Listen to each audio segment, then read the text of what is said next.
অবাক করা কাণ্ড, কোথাও কোনো পোস্টার, বিলবোর্ড, ব্যানার, ফেস্টুন কিছুই নাই।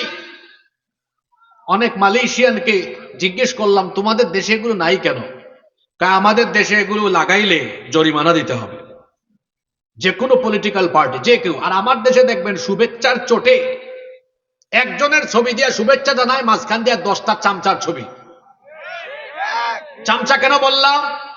চামচা এজন্য বললাম, তুমি যুবক মানুষ, তুমি কাজ করে খাবা, তুমি ব্যবসা করবা, চাকরি করবা, এই বয়সে তোমার শরীরের ঘাম, শ্রম, তোমার রক্ত, জীবন, শক্তি, সামর্থ্য আরেকজনের চামচামিতে বিনিয়োগ করে তুমি ইউজ হচ্ছ। ইউ হ্যাভ টু পার্সোনালিটি, তোমার মধ্যে ব্যক্তিত্ব থাকা দরকার।